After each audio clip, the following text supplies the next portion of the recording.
The Cash-Landrum Incident is often described as one of the most credible UFO encounters in U.S. history. What separates it from many other accounts is the existence of medical records documenting severe burns, hair loss, and other radiation-like injuries. Yet these records remain contested. While some specialists argued the symptoms aligned with ionizing radiation exposure, others suggested chemical causes, and no definitive conclusion was ever reached. The witnesses were not silent. They reported the encounter to Bergstrom Air Force Base, sought government assistance, and later pursued a civil suit against the U.S. government, a case that was ultimately dismissed. Their story went far beyond newspaper coverage. It forced interaction with military officials and federal courts. Now, with modern reporting systems tracking health effects in UAP cases, we can compare what happened to Betty, Vickie, and Colby against patterns acknowledged today.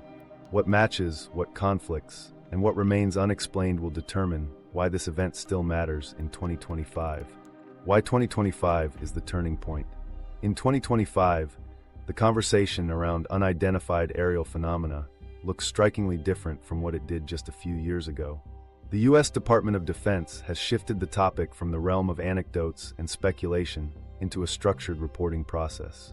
According to the Pentagon's All-Domain Anomaly Resolution Office, AARO, 757 new UAP reports were submitted between May 2023 and June 2024. That number represents one of the highest reporting periods on record. Importantly, however, AARO has also explained that many of those cases were resolved as balloons, drones, or other ordinary objects, while a smaller subset required ongoing study due to insufficient data or unusual characteristics. This shift doesn't mean the mystery has been solved. It means the subject is now framed as an operational issue, cataloged alongside other aviation and aerospace concerns. For the first time, official systems track these incidents using standardized criteria. Instead of leaving analysis only to private investigators or academic researchers, governments now categorize sightings by their operating environment, sensor conformation, and, in certain cases, potential physiological aftereffects on witnesses. AARO's reports emphasize caution. Most resolved cases have been attributed to prosaic explanations, and to date the office states it has found no verifiable evidence of extraterrestrial beings or technology. Yet the very existence of these classifications reflects a new approach. What was often dismissed as speculative is now treated as a data problem requiring consistent terminology and oversight. This approach is not limited to the United States. In Canada, the Sky Canada project has recommended centralizing how unusual aerial observations are logged and shared across agencies. Similarly, U.S. allies have begun recognizing that unidentified anomalies can affect aviation safety and defense awareness, regardless of their origin. In a wider sense, the global conversation has moved from ridicule toward recognizing these events as a legitimate topic for structured inquiry. Public perception has shifted in response. Sightings once dismissed as fringe ideas now appear in carefully prepared reports released by national defense offices. Still, the new transparency carries important limits. AARO itself stresses that many of the latest reports simply cannot be resolved due to incomplete information. Data often lacks the precision needed to determine whether an object was extraordinary, mundane, or even an error in perception. This uncertainty highlights an unsolved core problem. Modern systems collect details more thoroughly than ever, but a significant number of cases remain unexplained. The field has grown more rigorous without becoming definitive. That underscores why older incidents with unusual medical evidence, such as the Cash-Landrum encounter, are being re-examined with renewed scrutiny. The contrast is striking when set against the events of 1980. When Betty Cash, Vickie Landrum, and young Colby came forward, there was no centralized channel for reporting health impacts following a close aerial encounter. Their medical symptoms were left to be managed by local hospitals, while government agencies denied involvement. By comparison, today's reporting systems at least acknowledge that human physiological effects can occur, even if agencies remain cautious in drawing conclusions. This difference is not trivial. It reframes the Texas event from an odd historical anecdote into a case that resembles categories now explicitly recognized at an institutional level. Seeing the Cash-Landrum incident through this lens raises questions that remain uncomfortable. If today hundreds of sightings per year can be logged and coded into standardized templates, why has one of the most dramatic events accompanied by documented physical injuries never been addressed? In the same way, the victims were not dealing with fleeting lights in the distance. They endured burns, hair loss, and extended health complications. Yet responsibility was denied, and their lawsuit against the U.S. government was dismissed without compensation. Now, in 2025, official systems publicly list burns and neurological trauma as categories of potential impact. The disconnect shows what was missing decades ago: structured recognition of patterns that witnesses had already been pointing toward. For modern audiences, this new context is critical. It places historical testimony inside a framework that did not exist when the witnesses came forward. What looked like an isolated story on a Texas highway can now be compared with logged data points across hundreds of incidents worldwide. At the same time, the limitations of current transparency emphasize that many cases, even in 2024, are not resolved to anyone's full satisfaction. Increased data collection has not eliminated uncertainty. Instead, it has made clear where gaps exist and where evidence remains thin. That is where older accounts supported by medical reports gain greater importance. They provide material that newer cases often cannot. This moment represents the turning point. For the first time, established institutions are treating anomalous incidents as phenomena to track and categorize, even if most prove ordinary. The remaining fraction of unresolved reports, and the acknowledgement that physiological effects occur in some encounters, creates room for older cases to be seen differently. Rather than standing apart, Cash-Landrum appears now as a precedent that foreshadowed the categories finally adopted by official systems. If such recognition had existed in 1980, the trajectory for Betty, Vickie, and Colby might have been drastically altered. Yet no amount of statistical tracking or official reports erases what they endured. Numbers do not capture the lived toll of permanent health conditions or the silence they met in response to their pleas for accountability. The widening gap between today's cautious openness and yesterday's denial calls attention to what was lost in the meantime. The victims were left without acknowledgement at a time when institutional denial was the default, and even now that history has not been corrected. Their scars remain unaddressed, and their case stands as a reminder that data systems are only as meaningful as the human consequences they recognize. The Cash-Landrum incident, then, is not just a matter of history but a pivot point that underscores why the present moment matters. The turning point of 2025 is not that mysteries have all been solved, but that governments now track and admit the existence of unexplained events with consistency and accountability. That shift makes the failures of the past all the more visible and the need for re-examination all the more pressing. In order to grasp why this forgotten case still carries weight, one must go back to the place where it was lived out in real time. It began on an ordinary December night, along a lonely stretch of Texas road, where headlights broke the stillness and 3 lives took a turn that none of them could have expected. The road to Huffman. The road to Huffman was not known for surprises. Farm to Market Road 1485 cut through stretches of pine and scattered brush, with no houses or street lamps to break the darkness. On December 29, 1980, Betty Cash, her friend Vickie Landrum, and Vickie's grandson Colby traveled along that route expecting nothing unusual. It was the kind of stretch drivers often move through without much thought, quiet, uneventful, and defined more by its stillness than anything that might appear. That stillness evaporated when the glow of something extraordinary poured into the night sky up ahead. Rising beyond the tree line was an object unlike anything they expected to see along a rural highway. Appearing large even against the surrounding pines, it carried a distinctive diamond outline, glowing brightly and sparking bursts of flame from its underside. Those blasts pushed downward in irregular intervals, giving the impression of a craft hovering but struggling to steady itself. Each release lit up the roadway, washing the car's interior in a glow that made the steering wheel feel hot under Betty's grip. She slowed as the object descended lower and lower until it blocked the road in front of them.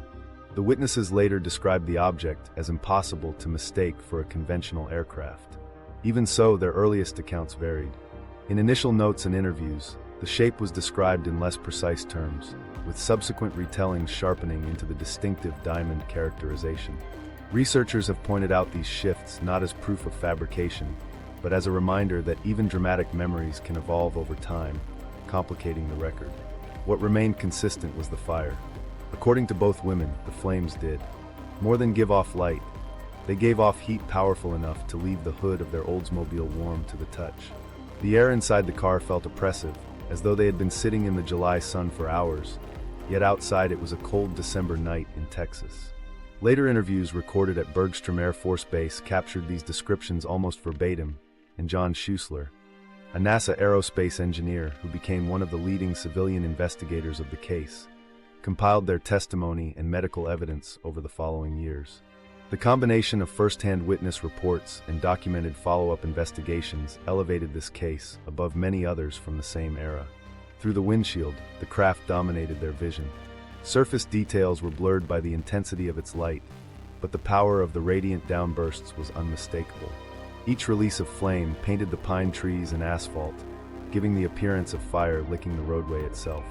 The women later recalled that the smell of asphalt burning rose into the air after several surges. Whether that scent came from the ground itself or from an acrid emission, the effect was overwhelming. Inside the car, Colby began to cry out in panic, clinging to Vickie. She tried to calm him while fixing her gaze ahead. Betty, however, felt compelled to leave the car and get a closer look. That decision would soon prove critical, though in that moment it stemmed from a mix of fascination and urgency.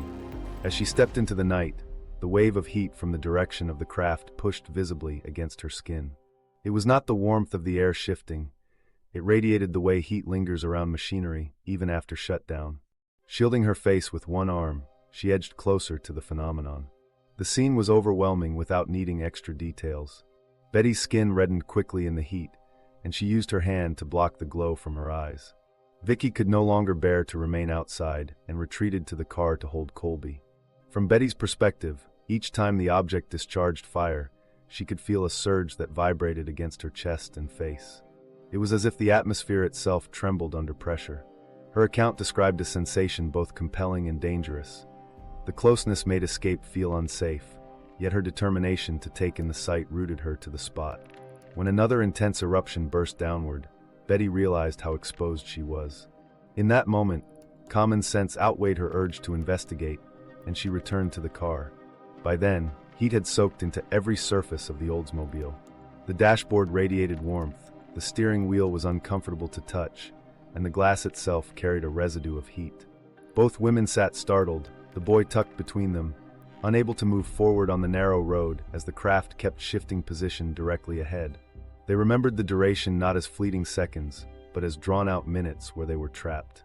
Every new pulse of fire made them flinch, uncertain if the vehicle might ignite or the object might crash into the tree line. The atmosphere was charged with fear and disbelief in equal measure. For Betty, the flush across her face and arms was already the first sign that this encounter was more than an extraordinary visual event. It was having a physical impact. Later, skeptics would question elements of their description.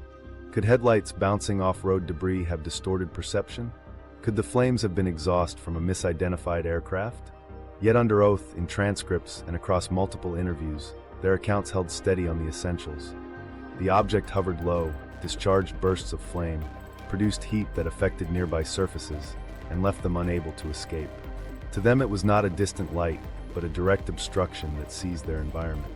Those minutes on the road marked a turning point none of them would forget. In documented interviews afterward, both Betty and Vickie emphasized that fear for Colby's safety guided much of their response. Unlike many reported sightings that affected only adults, this one involved a child witness whose distress cemented the seriousness of the encounter in the minds of investigators.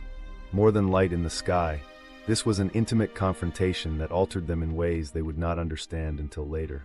As the craft eventually lifted high enough for them to consider moving forward, the road did not feel the same. Their car bore no visible damage, but its interior surfaces were too warm to ignore, and their bodies registered changes they would only begin to recognize in the hours to come. The ride that followed was quiet, haunted by residual heat and fear, but what had already imprinted itself onto their skin and lungs was only beginning. The road to Huffman, so often empty and still, became the backdrop for a case that extended far beyond stories of unusual lights in the night sky. This was an encounter grounded by heat, odor, vibration, and proximity, an event that demanded explanation, yet allowed none. It was also, as later investigations recorded at Bergstrom AFB show, a case that immediately intersected with government and civilian inquiry instead of fading away. What the witnesses could not have known at the time was that the true measure of this event would unfold, not only in memory, but on their bodies. The next day marked the beginning of symptoms that transformed the sighting into something more troubling than an obstructed highway. What awaited them by morning would shift the weight of the story from the craft itself to the scars it would leave behind. Radiation that left scars. By the following morning, the encounter was no longer just a story about light and heat in the night sky. It had turned into a medical crisis. Both the witnesses themselves and several treating physicians described symptoms that looked very much like radiation exposure: blistering burns, hair loss, nausea, and weakness. Yet from the very beginning, this interpretation was disputed. Later medical reviewers and skeptical investigators, including Brad Sparks, Gary Posner, and Brian Dunning, pointed out that the pattern of illness did not align with what would be expected from a lethal ionizing dose. They argued that while the injuries were real, the cause remained far less certain than early accounts implied. Betty Cash awoke, unable to stand without assistance. Her face was swollen, her eyes nearly closed, and patches of red skin covered her arms. Vickie Landrum and young Colby showed more moderate burns, their skin irritated and tender, while both experienced exhaustion and nausea. Within days, Betty's hair began to fall away in clumps, leaving patches of exposed scalp. Vickie complained of vision problems, saying bright light left her nearly blind for moments at a time. Colby, though less severely hurt, seemed pale and unwell far beyond what would be expected for a boy his age. To them, the connection to the fiery craft on the highway was obvious. The sudden onset, the burns without a flame, and the systemic illness all pointed to something environmental, something powerful enough to alter their bodies almost overnight. Doctors struggled to categorize what they were seeing. Nurses recorded burns that seemed to follow irregular patterns, sometimes patchy, sometimes concentrated on exposed skin. Betty's case in particular alarmed staff. She displayed both external burns and systemic problems: nausea, dehydration, immune weakness, and recurring infections. Several attending physicians privately told the family that her injuries resembled those seen in radiation accident victims, such as patients exposed to unshielded X-rays or nuclear sources. But writing the word radiation into a hospital chart was a step few were willing to take. Staff understood that using this language could provoke legal consequences, draw government scrutiny, and demand a traceable source of exposure. Instead, official notes chose neutral terms: burns of unknown cause, dermatitis of uncertain origin, systemic reactions not otherwise explained. Skeptics later noted that such restraint may not have reflected suppression, so much as honest difficulty in diagnosis. Several reviewers emphasized that if the family had absorbed the type of ionizing radiation capable of producing full-body burns, hair loss, and immune damage, the dose would have been close to lethal. All three should have died within weeks. Yet Betty survived for many more years, albeit with weakened health. Vickie and Colby, though affected in lesser ways, also endured long beyond what a truly catastrophic radiation exposure would permit. Those making this argument suggested that the symptoms indicated something else, perhaps chemical irritation, or an autoimmune condition like alopecia areata, which can mimic radiation-related hair loss. One physician's later notes, circulated among researchers, even described Betty's burns as consistent with cellulitis, a bacterial skin infection. The lack of environmental evidence deepened the puzzle. The Texas Department of Health's Bureau of Radiation Control sent investigators to the site where the women said the object hovered. Their testing revealed no radiation levels beyond natural background readings. If the craft had emitted dangerous ionizing energy, it should have lingered in the soil or trees. The absence of such evidence gave skeptics ammunition. Without a measurable trace, how could radiation be the explanation? Supporters countered that if the exposure was highly localized or transient, focused only on the witnesses and their vehicle, the environmental footprint could have dissipated quickly. But the official finding of no residual radiation prevented any definitive diagnosis. Betty's ordeal nonetheless grew severe.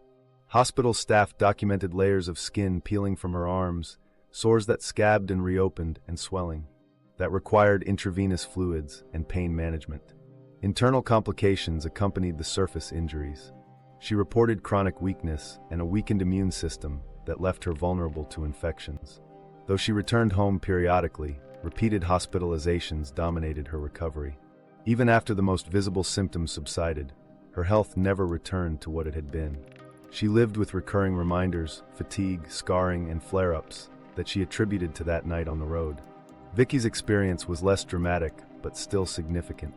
She described thinning hair, sensitivity to light that left her shielding her eyes during routine tasks, and facial discoloration she could not cover with cosmetics. She spoke openly about headaches and bouts of nausea that followed her for months. Colby, as a child, appeared to rebound more quickly. Within weeks he looked outwardly healthy, but family members later said his energy levels lagged.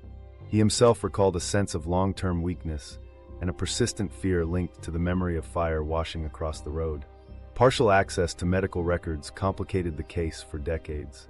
When independent investigators attempted to obtain files years later, many documents could not be released. Sections of patient notes were redacted, missing, or off-limits under privacy laws. Family members pushed for full disclosure, arguing that the records might prove what happened, but such transparency never came. Instead, the public was left with excerpts, private statements from doctors, and testimony gathered by investigators like John Schuessler. This created a paradox. Some of the strongest evidence existed, yet it remained locked away or contested, leaving only fragments to examine. Even so, the case managed to creep into medical discussions in subtle ways. Some journals noted patients with unexplained burns and hair loss following an aerial event. These were not labeled Cash-Landrum, but the parallels were apparent.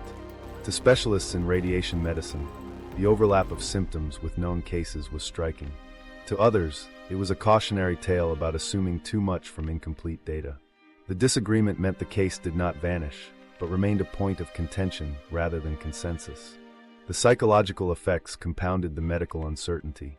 Betty grew frustrated with the lack of answers, feeling her suffering had never been fully acknowledged.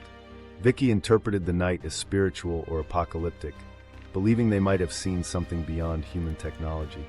Colby, young enough to be shaped by what he saw, carried forward a childhood marked by fear of heat and fire. Their responses underscored that this was not only about physical scars, but about the difficulty of living with an event that authorities would not confirm or explain. Looking from today's vantage point, the similarities between their symptoms and categories now officially tracked by the Pentagon are unsettling. Modern reporting systems for UAP encounters include classifications for acute physiological effects, burns, temporary blindness, hair loss, and nausea. Betty, Vickie, and Colby displayed precisely such outcomes long before these categories existed. The alignment makes their experience feel less like an anomaly and more like an early example of a broader pattern. And yet the central dispute remains. Were they injured by radiation emissions from a craft unknown, or by something more ordinary that has since been misunderstood? Supporters and skeptics remain firmly divided. What cannot be denied is that the three of them carried the effects for the rest of their lives. Surface scars, long-term health complications, psychological burdens, these were the living records of that winter night. The question that lingers is whether the world around them will ever acknowledge the cause with the certainty they sought. And just as their condition began to draw uneasy attention, another layer of the incident pushed it firmly back into the realm of mystery. On that same night, as the object lingered in the sky, the witnesses reported that a very different sound approached, a sound that suggested they were not alone in observing what hovered over the highway. Life on board, the seafarer's strain. Life on board a merchant vessel in these waters is shaped less by the economics of trade than by the strain carried by the people themselves. For crew members, the crisis is lived minute to minute. Missile strikes and drone interceptions may dominate headlines, but the true weight lies in the daily routines disturbed by the knowledge that each quiet hour could be broken by an alarm. Mariners are not debating supply chain resilience or profit margins. They are reckoning with the prospect of sudden violence while at sea. Ordinary tasks never feel ordinary under these conditions. Safety drills that are meant to be administrative exercises elsewhere become daily rehearsals with life or death implications. Crews are instructed where to move if a siren sounds, how to isolate compartments if fire follows a missile hit, and how to brace machinery for sudden power loss during electronic jamming. Life jackets, once reserved for emergencies, are sometimes worn while resting. Meals, navigation, or simple maintenance are all performed against a backdrop of hyper-alertness. When sleep comes, it is shallow at best. Woken by false alarms or sudden drone warnings, sailors never fully recover their rest. Over weeks at sea, the disruptions compound, limiting attentiveness and eroding morale. This imbalance takes a toll. Crew members know that their ships were not built for defense and that their training is for seamanship, not combat. Naval escorts and countermeasures add some security, yet the sense of vulnerability persists. Most sailors accept that the decision to transit here is made far above them, by companies balancing contracts with insurers or by governments calculating strategic needs. That lack of agency amplifies the tension. Safety feels less linked to the crew's skill than to decisions they cannot influence. The danger became all too real on March 6, 2024, when the bulk carrier True Confidence was struck by a Houthi missile in the Gulf of Aden. The attack destroyed sections of the vessel and killed 3 crew members, with emergency teams forced into a high-risk rescue of survivors. For seafarers across the industry, this was not just another report of damaged cargo. It was proof that crews could and do lose their lives in these waters. The attack has since circulated as a reference point on board other ships, a reminder that the risks are not hypothetical. Stories like these spread quickly among crews and shape how seafarers approach contracts. Reports from crewing agencies confirm many mariners now refuse Red Sea voyages altogether, creating staffing shortages that ripple through fleets. Operators offer war risk bonuses or higher wages as compensation, sometimes doubling pay for the duration of the assignment, but even financial incentives cannot erase the unease. Some sailors take the pay despite the fear. Others walk away, deciding that no bonus outweighs the stress of sleeping in a corridor where missile strikes are a daily threat. Recruitment pressures intensify as companies struggle to replace crews unwilling to board, and those who stay often cycle through these routes more frequently, risking burnout. On board, the psychological strain manifests in how crews interact. Mess hall conversations often drift toward new rumors of attacks, intercepted drones, and warnings overheard from nearby ships. Unofficial threat maps appear on notice boards, pieced together from scraps of intelligence and gossip. Captains and officers carry the added burden of convincing crews to trust in security measures they themselves know are imperfect. Leadership in this context extends well beyond navigation. It becomes about sustaining a minimum of confidence among people who feel perpetually exposed. The strain has also begun to reshape how sailors view their work. Contracting for a Red Sea transit no longer feels like signing up for transport duties. Crews compare their routines to deployed military units, complete with drills, alarms, and the constant prospect of hostile contact. Mariners who once worried about machinery breakdowns or rough seas now compare strategies for surviving missile fire. That shift alters not just decisions about individual assignments, but also how younger sailors think about life at sea as a career. For many, the risks at Bab el-Mandeb are deterrents strong enough to reconsider the profession entirely. The longer this persists, the more visible the human consequences become in public industry data. Manning shortages drive up wage bills, while added bonuses for high-risk zones feed directly into operating costs. A company that once factored crew wages as a routine line item now calculates them as a variable dictated by conflict. In this way, the human costs of fear and refusal directly transform into an economic layer of the crisis, reinforcing its impact across the shipping system. Yet while economic models can measure these effects, they often miss the fatigue borne by individuals. Crews describe the hardest part not as a single attack, but the long anticipation of one. It is the steady erosion of sleep, the constant readiness drills, and the silence after a false alarm when the adrenaline still courses but there is no release. Unlike casualties or damaged vessels, this form of exhaustion leaves few visible traces, but its consequences build steadily, influencing both the readiness of current crews and the willingness of future crews to take the risk. For seafarers, the Red Sea passage has become a test of endurance as much as seamanship. Each voyage demands not only technical skill, but also the ability to sustain mental resilience under conditions of near-perpetual alert. This experience sets the stage for another dimension of the conflict, the external measures designed to protect them. Naval escorts, patrols, and coalition operations attempt to provide cover for merchant fleets, but for those on board, The difference these measures make is shaped less by strategy than by whether they blunt the fear at sea. The question is how far constant naval presence can go in reducing risks that remain unpredictable and persistent. The shortcomings of naval protection. In the waters around the Bab el-Mandeb, naval escorts are now a permanent feature. A US-led initiative, Operation Prosperity Guardian, patrols the strait alongside the European Union's Operation Aspides, with additional deployments from Asian and regional navies. On radar screens and through intercepted transmissions, the effectiveness of these combined forces is visible. They have shot down many incoming drones and missiles, averting strikes that would have otherwise destroyed merchant vessels. To industry observers, this multinational armada presents an image of strength, offering reassurance that vital routes are not abandoned. Yet the number of attacks keeps climbing. The problem is not that the escorts are absent or incapable. The problem is that their protection is fundamentally reactive. This reactive posture stems from the tactics of the Houthis. Launch sites are dispersed along Yemen's long, fractured coastline, with mobile platforms concealed in rugged hillsides or dense civilian areas. These launches can be moved rapidly, set up for a strike within hours, and dismantled just as quickly. For naval forces positioned at sea, this makes preemptive neutralization nearly impossible. Warships must wait for launches to occur before they can respond, racing against the short arc of a missile or the sudden appearance of drone swarms. The geography amplifies this difficulty.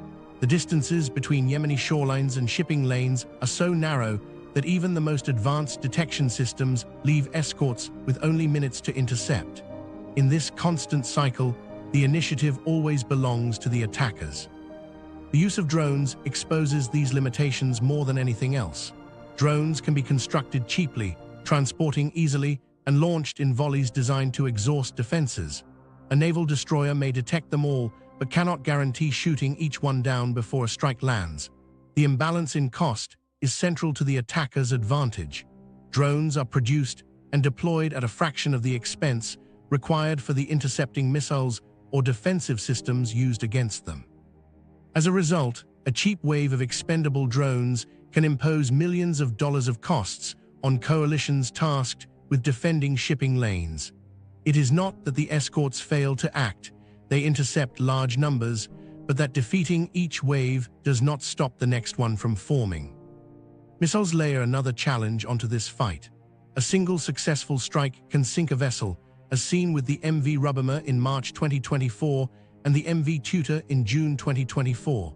Modern warships possess sophisticated radar and missile defense systems, but in Bab el-Mandeb, the reaction window is measured in minutes or less. When a missile emerges from cover inland, its trajectory gives little time for counterstrike.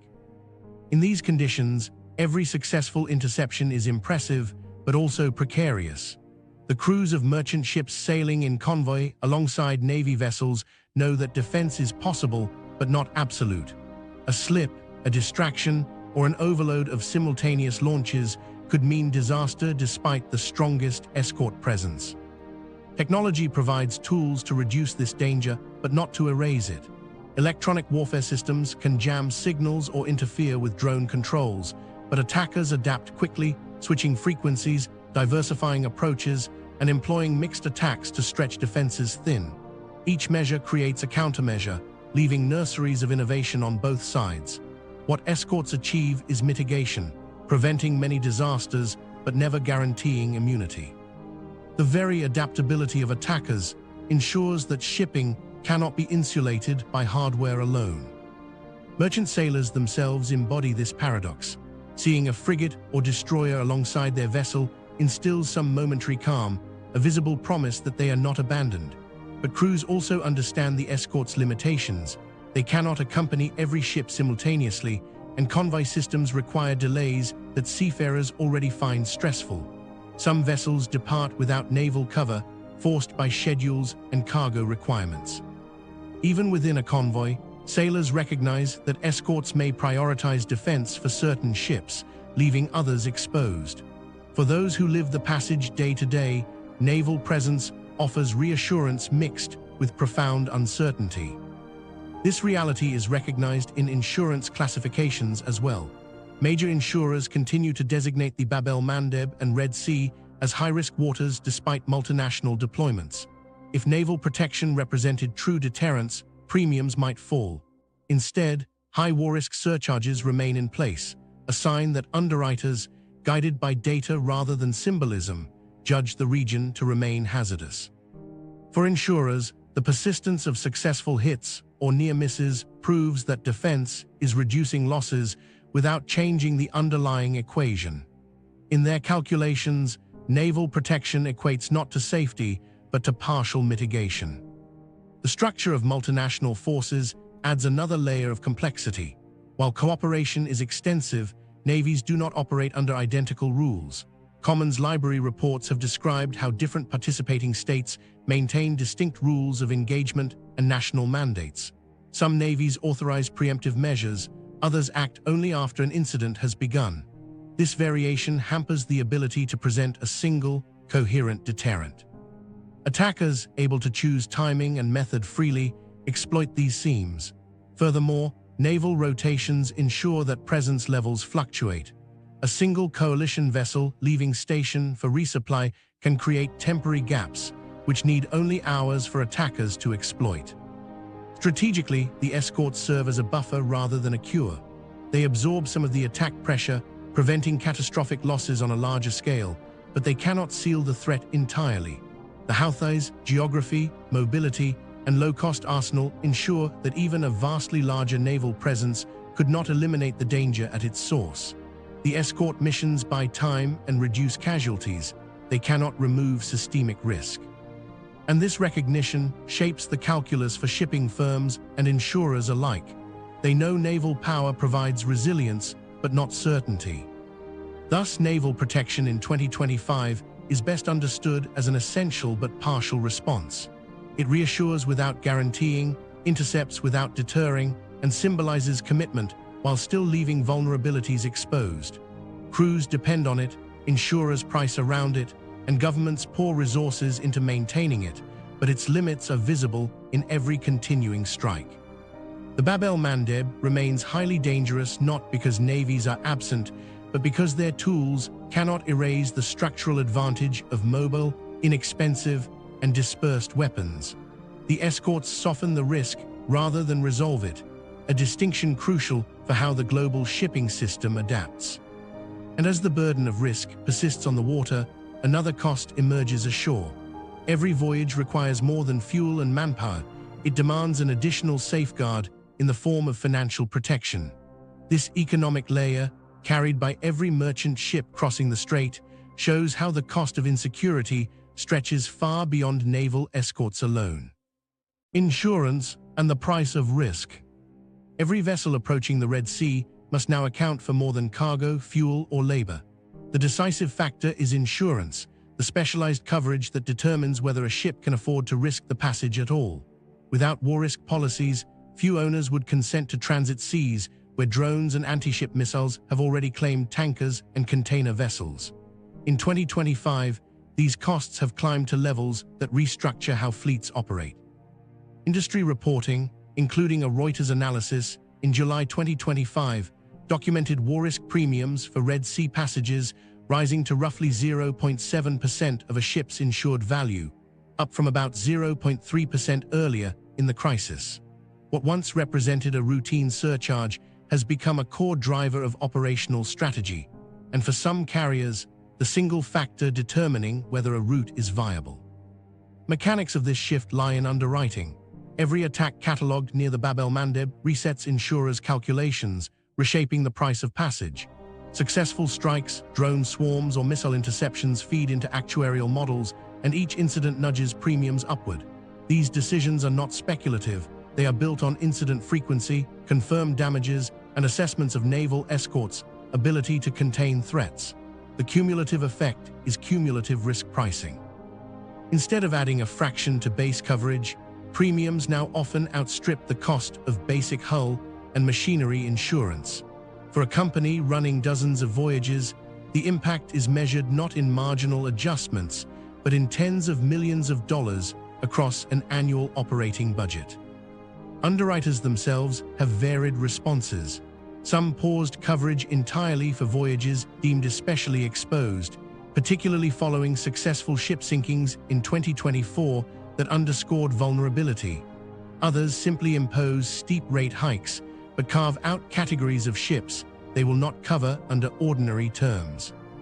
Vessels with perceived links to Israel, whether through ownership, charterer, or cargo, are generally treated as higher risk, and in some cases avoided altogether, leaving operators scrambling for alternatives. The result is not a uniform premium, but a patchwork of conditions, exclusions, and negotiations that fragment the market. Access to cover has become as important as the rate itself, shaping who can sail and under what terms. Larger carriers navigate this landscape differently than smaller operators. Multinational firms with deep capital reserves are able to maintain continuous cover, secure bulk rate agreements, and distribute increases across global networks of clients. Their sheer size allows them to absorb premiums or pass them into freight charges without immediate collapse. For mid-sized carriers or independent owners, however, the same conditions create existential strain. A single vessel earning thin margins cannot withstand multiples of increased insurance cost. The risk-to-reward ratio simply collapses. Analysts from organizations including Maplecroft and the Washington Institute note that this dynamic accelerates consolidation. Put simply, scaling grants survival, lack of scale magnifies exposure. The divergence is stark. Large firms retain coverage, whether higher premiums, and fold costs into broader freight structures. Smaller players withdraw entirely, unable to finance war risk fees or convince underwriters to renew policies. Some suspend sailings for months at a time, hoping conditions ease, only to see competitors expand market share in the interim. Others exit contested routes permanently. This reallocation of risk-bearing capacity favors the already dominant carriers, further concentrating influence within a few major companies. If premiums persist at current levels, this acceleration of consolidation will likely grow sharper, reshaping how trade is distributed across the industry. These developments ripple into multiple layers of the system. For carriers who can still operate, the expense of coverage often comes at the expense of other expenditures. Budgets for maintenance tighten, crew compensation schemes shift toward temporary risk bonuses rather than long-term wage stability, and investment reserves are depleted. On the labor side, seafarers employed by firms forced from the Red Sea routes find themselves without contracts, seeking work with larger companies whose conditions and expectations differ. Insurance costs translate directly into the structure of maritime employment. Coverage or lack thereof decides who keeps sailing and under what terms.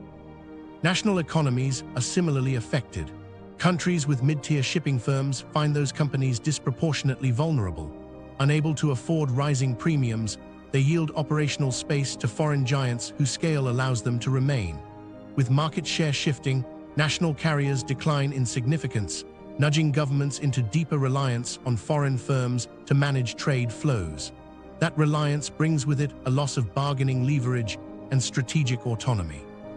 In effect, insurers, through actuarial judgments and premium tables, influence how sovereignty over trade lanes is exercised. Each yes or no from an underwriter reverberates through national freight policies and balance of payments considerations. Insurers respond not only to damage, but to the asymmetry of risk. A single missile sinking a merchant vessel represents a payout worth tens of millions, even though the weapon that caused it cost a fraction of that amount. Each time such an event occurs, underwriters spread the financial repercussion across thousands of policies. While large carriers disperse the burden over many customers, smaller operators collapse under the accumulation. This cycle ensures that, statistically, the market protects the largest players and trims away the more fragile ones. For those able to adapt, premiums no longer feel unusual. Executives describe them as part of a new baseline of costs, a structural element akin to bunker charges or vessel depreciation. Once absorbed into rate calculations, these fees are unlikely to recede quickly. Past crises offer precedent. Piracy surcharges around Somalia lingered long after patrols sharply reduced incidents. Should the Red Sea crisis stabilize, insurers may not fully cut premiums back. Instead, war risk categories remain embedded in contracts, continuing to shape freight economics long beyond the fighting itself.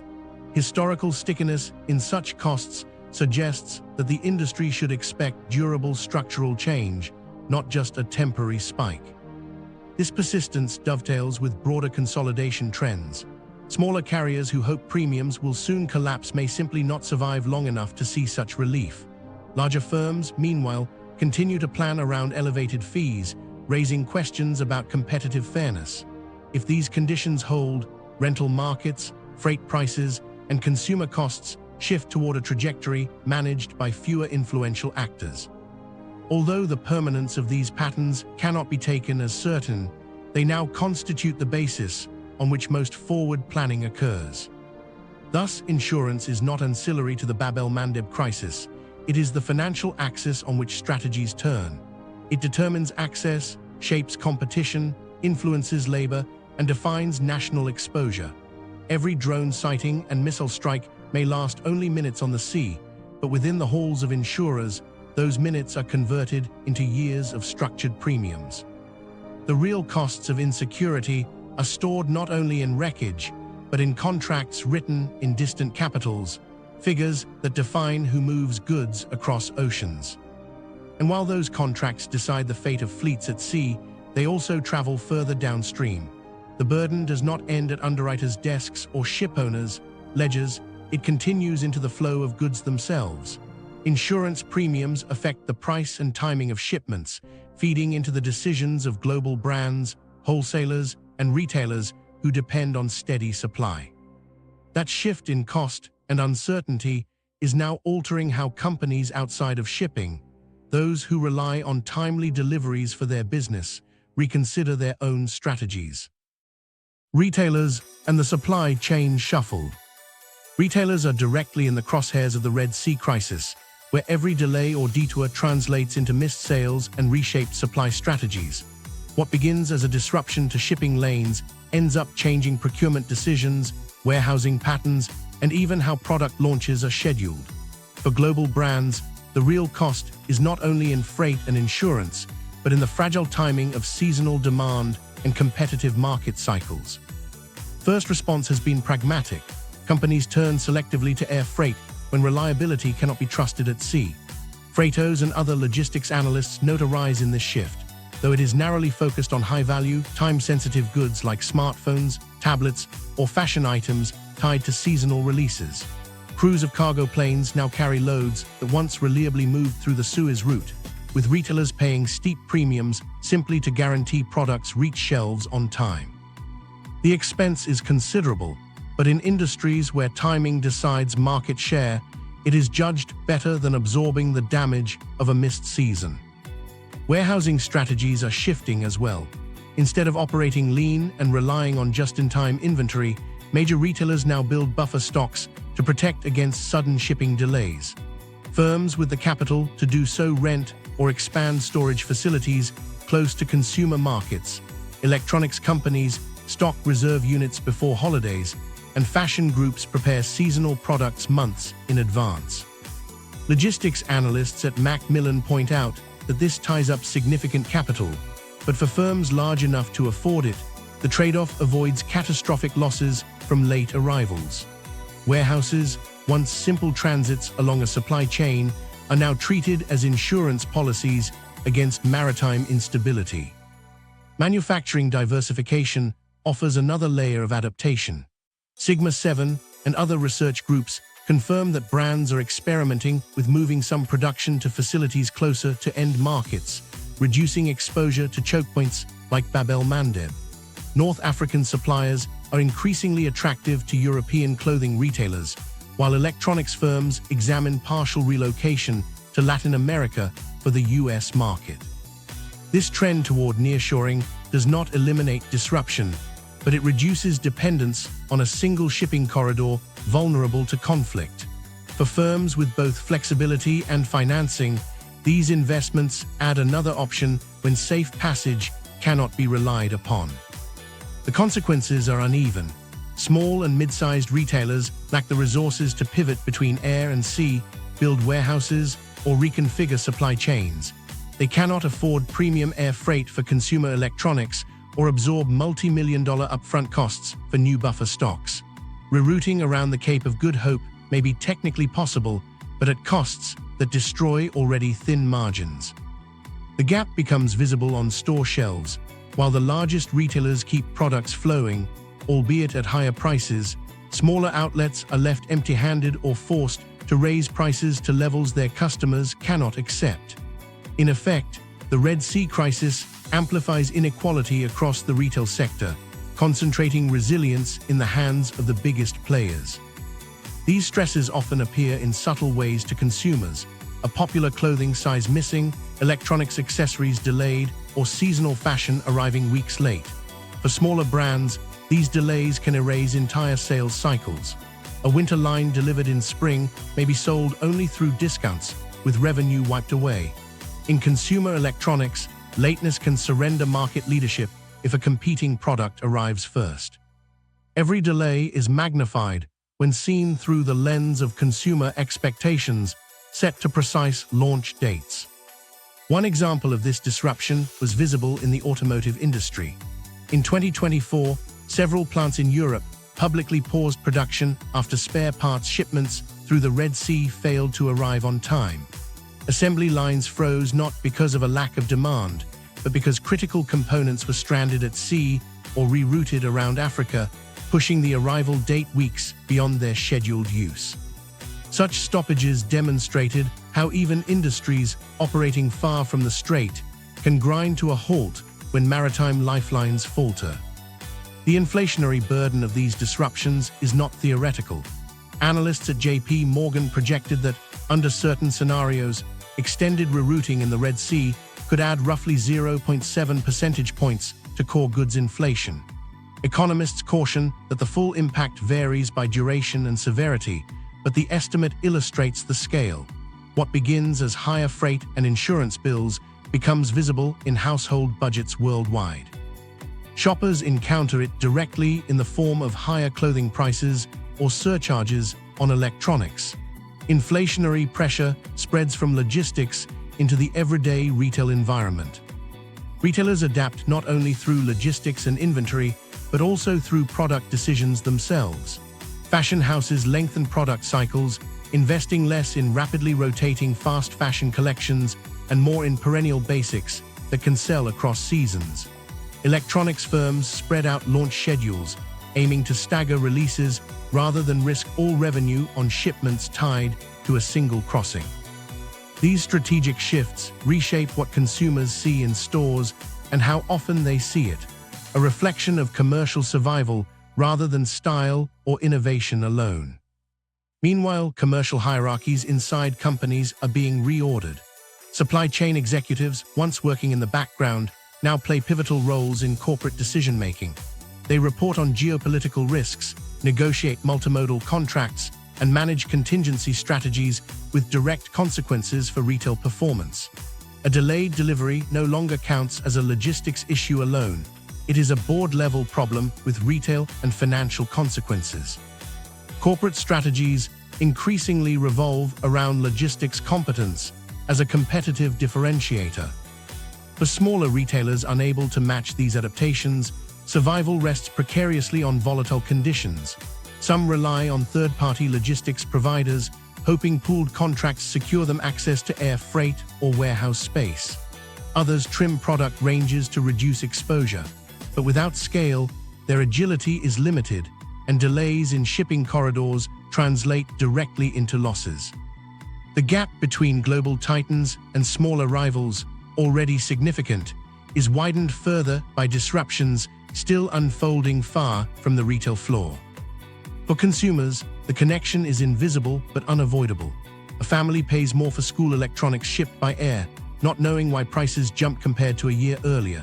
A customer looking for a winter coat discovers shallow inventory, never connecting it to missiles fired in Yemen. These purchases are the front line where global maritime insecurity collides with household budgets.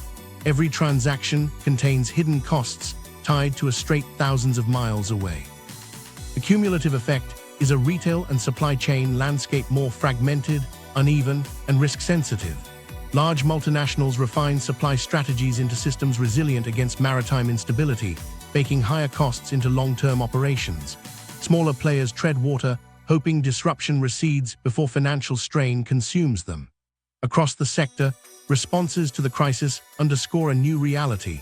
Resilience has replaced efficiency as the ultimate measure of success. And yet, resilience alone is not guaranteed to be enough.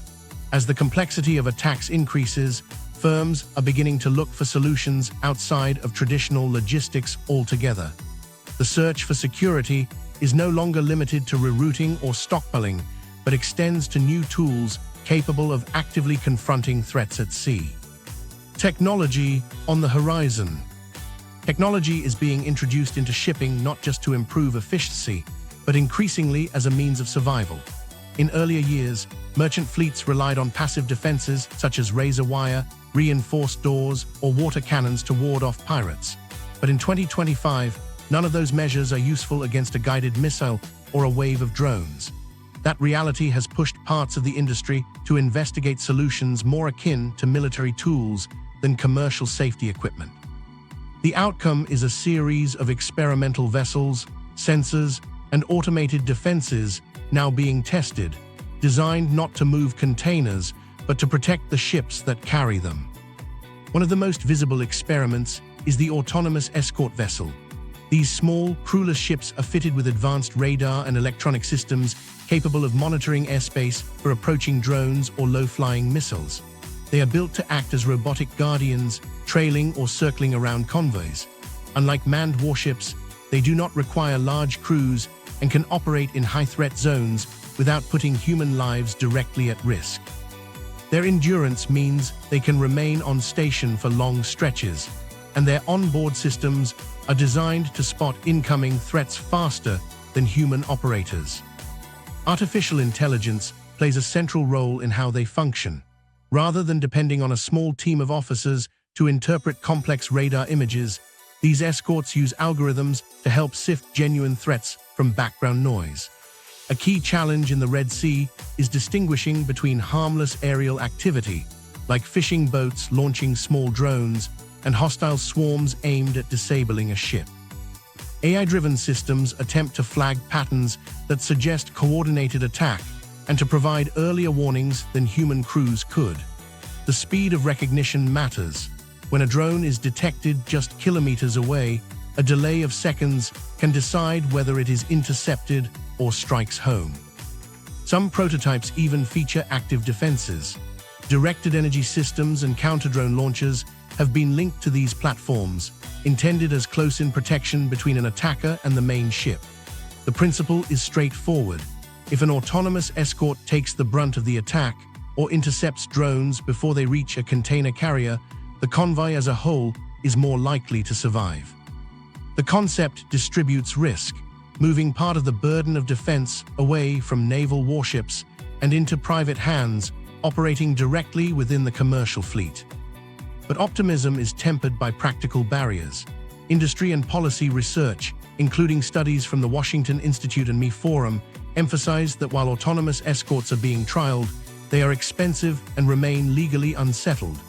Each platform can run into tens of millions of dollars once sensors, hardening, and weapon systems are integrated.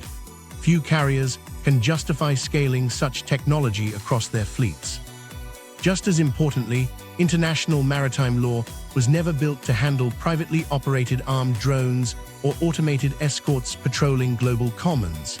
Liability questions remain unresolved. If an escort misidentifies a target, or if its defensive systems harm neutral shipping, who is accountable? Without clarity, widespread adoption is unlikely.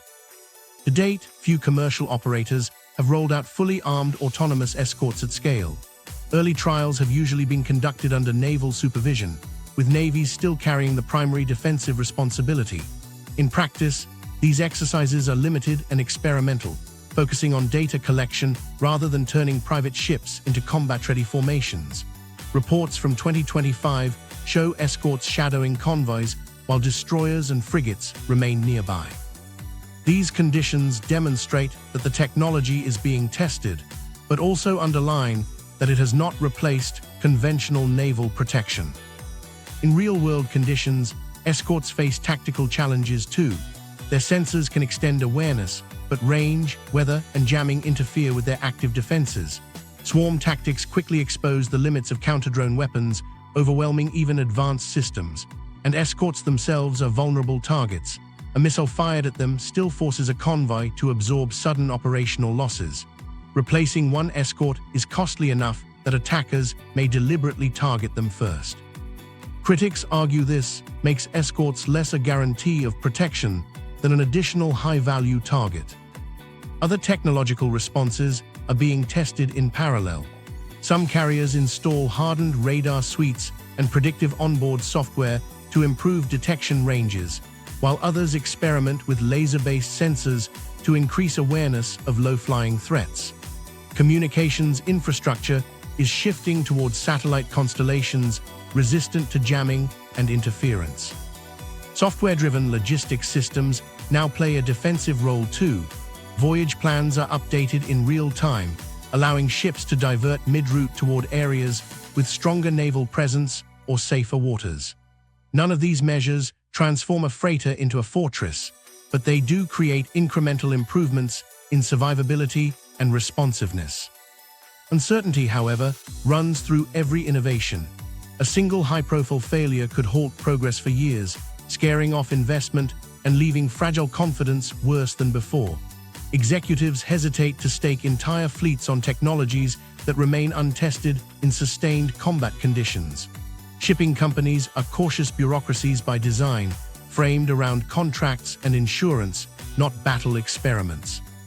Any tool must prove itself repeatedly before it becomes a standard part of the operating environment. Governments also weigh heavily on these trials. States with critical dependence on global shipping are uncertain whether to lean into private sector fixes or continue investing in expanding naval patrols. Some policymakers view private escorts as a possible relief to overstretched military resources, while others see them as a complicating factor in rules of engagement. If a privately operated system engages a target, questions arise over whether responsibility lies with companies or governments. In this way, each trial is as much a test of regulatory frameworks as it is of engineering. For all the investment and promise, three constraints dominate the debate. First is cost. Platforms are prohibitively expensive at a time when shipping margins are already under pressure. Second is regulation. No clear legal framework exists for armed, automated vessels in shared waters. Third is vulnerability. Escorts themselves can be attacked, sometimes at lower cost to the aggressor than to the operator. These realities narrow the enthusiasm, making technology appear as a supplement to naval power rather than a replacement. Technology may therefore reduce exposure in some cases, but it is not yet a proven or scalable alternative to multinational security efforts or political solutions ashore. Maritime defense still depends on navies, international cooperation, and the stability of coastal states. Machines help, but they cannot alter the fundamentals of geography or conflict dynamics in the region. For now, technology remains a tool of limited relief, unable to substitute for broader security arrangements. While trials continue and cautious optimism persists in some circles, the broader pattern is clear. Innovations offer marginal advantages, but they cannot yet guarantee safe passage. They may protect select voyages, limit individual losses, or reassure insurers slightly, but the structural vulnerabilities remain. What ultimately shapes global flows is not just the success of these prototypes, but the routings and decisions made by shipping companies in response to continued threats. And those decisions, whether to transit the Red Sea under protection or bypass it entirely, ripple outward into the economies connected to these shipping routes. The consequences are no longer limited to the policies of shipping firms or the safety of sailors, but are beginning to register in regional economies built on the traffic through these waters. Regional casualties of rerouting. Each diversion around Africa does not just lengthen voyages, it reshapes the economies that have long depended on the steady rhythm of Red Sea shipping. The most prominent casualty is the Suez Canal itself. Vessel traffic into the canal has fallen sharply, eroding the revenue that is one of Egypt's most important sources of hard currency. Data compiled in 2024 recorded a steep decline. Ship transits dropped from around 2,068 passages in November 2023 to roughly 877 by October 2024. For every rerouted convoy, millions of dollars vanish from Egypt's daily tallies, undermining a budget already stretched thin. The canal once provided reliable funds for public projects and infrastructure spending. With transits down, construction slows and new investments stall, leaving Egypt to borrow more heavily while ambitions for canal expansion are temporarily shelved. The impact flows outward from the canal to the wider coastline of the Red Sea and the Horn of Africa. Ports that previously thrived on feeder services or ship support sea volumes shift, particularly those built to handle transshipment. Saudi Arabia offers an instructive example. OceanMind's 2024 monitoring noted that combined activity across major Red Sea ports like Jeddah and King Abdullah fell by roughly 45%, with throughput at King Abdullah alone collapsing more than 80%. Such figures tell the story of a regional system suddenly constricted. Once busy terminals lose docking revenues, container handling volumes fall, and the entire service ecosystem around them contracts. For port authorities and local businesses, these declines present not just temporary setbacks, but potentially enduring loss of status as key players in maritime trade. East Africa's experience is more uneven. Some ports such as Djibouti, which had grown into important hubs for both transshipment and international military presence, now see reduced cargo flow and growing idleness in support sectors like trucking and warehousing. Companies built around moving goods inland to Ethiopia or South Sudan confront fewer shipments, cutting work hours and laying off staff. But further south, the Cape route gives Durban and Cape Town an unexpected boost. Ships rerouting around the southern tip of Africa increasingly call at South African ports for fuel, provisions, or repairs. Their revenue rises even as their northern counterparts struggle. This split picture reflects the redistribution of maritime economics. Bypassing the Red Sea closes doors for some while opening them for others. But overall, the net losses across the region's ports outweigh the isolated gains.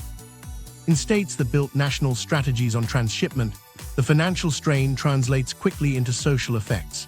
Djibouti, for instance, has long presented itself as a key hub where international actors, from global logistics firms to foreign military forces, found value in location and activity. When container volumes shrink, trucking fleets fall quiet, hotels reliant on transient crews see fewer guests, and customs authorities face fiscal gaps. Governments operating on narrow margins confront tough decisions, cut spending in already strained budgets, or increase borrowing at higher interest rates. For workers, the change is immediate. Dock workers, port engineers, and service staff find hours reduced or jobs eliminated. Families who migrated to coastal cities for reliable work discover their livelihoods eroded in a matter of months. For Egypt, the canal revenue plunge reverberates through national planning. Successive governments have tied prestige and long-term development to the Suez Canal's reliability as a currency earner. Income from tolls finances not only upkeep of the canal, but also national infrastructure, from urban construction to rural electrification. With ship counts falling to levels unseen in years, projects pause midway. Where investment was supposed to track upward, expansions, modernization, and auxiliary economic zones, the money instead drains away to plug day-to-day fiscal gaps. The contrast is sharp. Leaders who once promoted the canal as Egypt's growth engine find themselves defending why projected revenues have evaporated in real time. The contraction reaches deeply into labor markets along the Red Sea. Unemployed dockworkers in Jeddah and King Abdullah ports symbolize an abrupt reversal from growth to decline. In Kenya and Sudan, where smaller volumes once added jobs around port logistics, feeder shipping losses curtail opportunities. Many local economies are not diversified enough to absorb idle labor quickly. As a result, wages stall, shops lose customers, and the local tax base shrinks. Widespread unemployment in these sectors rarely makes international headlines, but for communities built around port activity, the downturn is immediate and personal. Even support industries away from the docks suffer. Trucking companies geared toward carrying containers inland scale back their fleets, idling expensive equipment bought only a few years ago. Small warehousing firms lose contracts when cargoes never arrive for storage. Aviation companies that once carried onward freight in mixed passenger cargo flights report fewer loads, forcing them to cut routes or hike prices. The maritime crisis bleeds into multimodal systems, shrinking revenue for second- and third-tier players across the supply chain. The economic life of entire corridors, stretching inland from seaports into landlocked regions, slows under these conditions. National leaders face pressure not only from fiscal gaps, but also from frustrated citizens. In Egypt, reduced Suez Canal receipts create new challenges for a government already balancing inflation and high debt. In East African states such as Djibouti, unmet public expectations around job creation and growth tie directly into political legitimacy. The promises of turning into regional trade hubs fade when container throughput drops month after month. Leaders face public discontent without quick answers, as maritime insecurity in distant waters cascades into lost household income. Foreign military and strategic interests connected to the region also feel the secondary effects. Djibouti, for example, hosts bases for multiple navies, all justified in part by proximity to vital shipping routes. As the volume of traffic declines, the rationale weakens, at least marginally. While bases are unlikely to close quickly, questions about the return on such investments emerge. Fewer ships calling on nearby ports reduce the commercial activity essential to sustaining those outposts, blending strategic uncertainty with economic fragility. Regional trade ambitions also lose traction. Integration projects that depended on steady access to international markets face rising costs when ships bypass the Red Sea. Exports like agricultural products from East Africa lose competitiveness as freight charges climb and delivery times lengthen. A coffee producer in Ethiopia or a garment factory in Kenya counts on timely access to Europe or Asia. When voyages divert thousands of miles south, buyers hesitate or offer lower prices. What appears as a logistics decision for carriers becomes a squeeze on margins for laborers and producers with little connection to maritime law, but full exposure to its consequences. The pattern by 2025 is clear. While global shipping firms calculate rerouting as an expensive but temporary adaptation, regional economies along the Red Sea pay in deeper and more immediate terms. The Suez Canal, once a dependable pillar of Egypt's economy, registers billions in lost revenues. Saudi ports such as Jeddah and King Abdullah see container counts collapse, while East African terminals scramble to retain relevance as Cape ports absorb more business. Each segment of this adjustment follows a predictable chain. Lost tolls limit public budgets, stalled projects drain momentum, port slowdowns cut jobs, and local livelihoods diminish. The statistics only reinforce what is visible on the ground. Suez transits plummeting by more than half in the span of a year, or throughput at King Abdullah down over 80%, are not just abstract figures. They are numbers that translate to cancelled construction, shuttered shops, and families without paychecks. These are the human consequences of a crisis triggered by rerouting ships around a single stretch of contested water. This is why the crisis cannot be read as a technical matter of shipping efficiency alone. It carves into the budgets of states, the stability of port economies, and the prospects of entire regions struggling to climb out of economic fragility.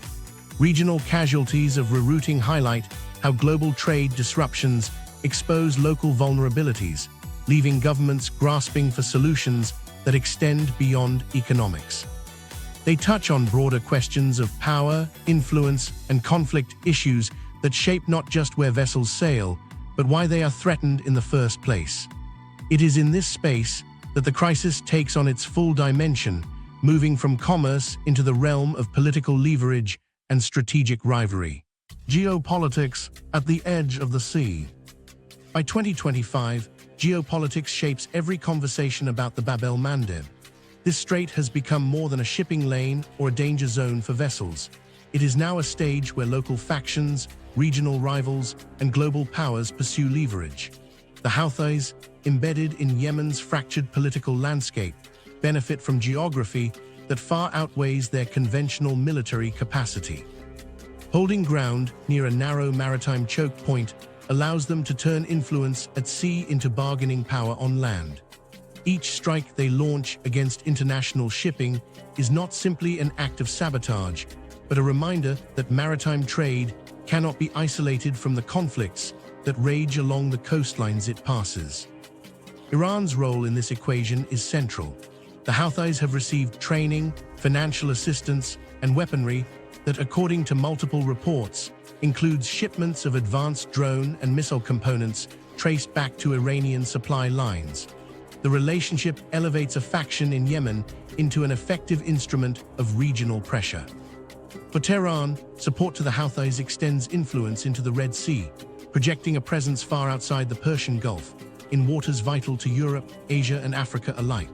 The Houthis' maritime campaign illustrates how backing from Iran has enabled them to escalate from small boat raids into operations that reach hundreds of miles offshore. This connection ensures that attacks in the Bab el-Mandeb reverberate immediately inside the broader rivalry between Iran and its Gulf adversaries. For Saudi Arabia, the situation carries particular urgency.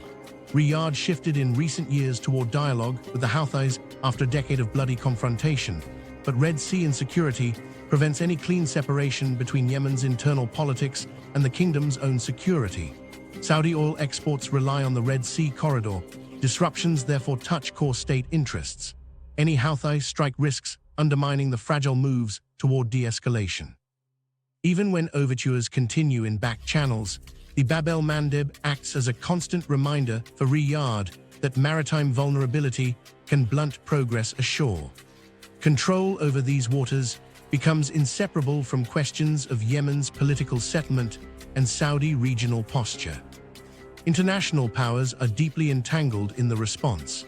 Since late 2023 and throughout 2024, US and UK forces have conducted multiple airstrikes on Houthi missile and drone sites inside Yemen, aimed at degrading the group's launch capacity. Alongside this, multinational naval coalitions like Operation Prosperity Guardian, led by the United States, and the European Union's Operation Aspides patrol key shipping lanes to intercept drones and missiles aimed at merchant vessels.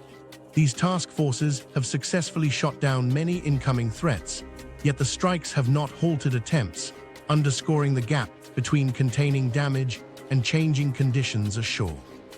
This split between military action and diplomatic caution defines the global approach. Within the UN Security Council, debates laid bare the divides. In January 2024, a resolution condemning Houthi attacks passed with broad support, but differing national positions highlighted the difficulty of forging a collective strategy. Some governments push for intensified operations to neutralize threats. Others warn that escalation risks widening conflict across the region. National rules of engagement vary inside the coalitions as well, limiting what coordinated patrols can achieve. For the Houthis, this fragmentation provides maneuvering space. They can mount operations while international actors argue over process and proportionality. Europe's priorities differ from those of Asia. European states, highly dependent on imports via the Suez, but wary of opening another front in Middle Eastern conflicts, emphasize maintaining shipping lanes without heavy escalation. Asian economies, particularly in East Asia, are acutely exposed to energy and manufactured goods flowing through the corridor. Governments in Tokyo, Beijing, and Seoul monitor events closely but hesitate to take prominent roles in a conflict tied so tightly to Western and Gulf rivalries. For the United States, the calculus is heavier still. Its Navy absorbs most of the operational burden, sending advanced warships to intercept drones and missiles, but questions at home point to sustainability. How long can such commitments continue without clear resolution? What emerges is not one coherent international strategy, but overlapping interests struggling to align. Governments want secure trade, but clash on the balance between military deterrence and diplomacy. At the same time, the visible inability to prevent all attacks erodes projected credibility. Countries must explain to their citizens and their allies, why armed escorts can limit damage without eliminating risk, why energy prices fluctuate despite constant patrols, and why insurance companies calculate routes as unsafe even under coalition cover. This creates political costs almost as real as the economic ones, feeding debates in parliaments and shaping electoral considerations. For the Houthis, survival and relevance are the rewards of sustaining this tension. Their maritime strategy gives them a platform far larger than Yemen's boundaries, placing them in negotiation frameworks where other militant movements would remain isolated. By broadening the set of targets, striking not only vessels tied to Western powers, but also those flying Asian and African flags, they push the crisis into the agendas of more governments. This diffusion prevents one bloc from bearing sole responsibility and forces wider attention. The Houthis use these maritime attacks in tandem with domestic political aims, asserting their bargaining position against rivals in Yemen and drawing acknowledgement from major regional actors who might otherwise sideline them. Iran benefits indirectly from this expanded scope. The ability of its ally to unsettle global shipping links Baghdad to Beijing, Rotterdam to Riyadh. Even if Tehran maintains deniability, its regional network gains credibility. An adversary far from Iranian soil can impose costs on the global economy. This extends Iran's influence without requiring direct confrontation, allowing Tehran to shape negotiations across other arenas while pointing to the Bab el-Mandeb as evidence of its wider reach. The international impasse endures because no actor sees advantage in a decisive shift. Full-scale confrontation against Houthi positions risks widening the war inside Yemen and igniting broader conflict with Iran. Exclusive reliance on diplomacy risks normalization of attacks as leverage, encouraging repetition. Naval escorts, though capable, deliver only partial security, leaving commercial companies to continue calculating risk in dollars and days. The Bab el-Mandeb thus remains in a gray zone, too vital to abandon, too volatile to stabilize fully. This state of unresolved tension carries forward the central reality. The strait is not just a passage for trade, but a bargaining tool embedded in regional politics and global rivalry. As long as the Houthis can use maritime attacks to amplify their political weight, and as long as international actors remain divided in strategy, the waterway continues to serve as a pressure point in wider conflicts. That dual role, as both trade artery and geopolitical lever, ensures it will remain a source of instability into the foreseeable future. The pattern is unlikely to shift quickly. Diplomatic overtures will continue, naval patrols will rotate, and airstrikes may flare again, but the underlying conditions, regional rivalries, external sponsorship, and the strait's strategic significance, persist. The result is a fragile equilibrium in which global commerce flows, albeit disrupted, while the risks remain embedded in every voyage. This context sets the stage for how the crisis is now understood beyond the strategic community. For shipping firms, insurers, retailers, and governments, the meaning of Bab el-Mandeb insecurity lies in the adjustments it forces on all who depend upon it. The complexity of regional rivalries, tactical innovations, and international disagreements converges here, determining not only naval patrol schedules, but also the price of everyday goods worldwide. The Bab el-Mandeb today is more than a maritime choke point. It is a test of how global commerce adapts when geography, conflict, and economics collide. Each ship that transits carries both cargo and the burden of exposure to forces beyond its control. In short, Bab el-Mandeb is a narrow strip of water whose disruption now raises supply chain, humanitarian, and geopolitical consequences across continents. Watch the next section for 3 signals that the corridor is getting safer or riskier. If this topic matters to you, tell us in the comments which consequence concerns you most.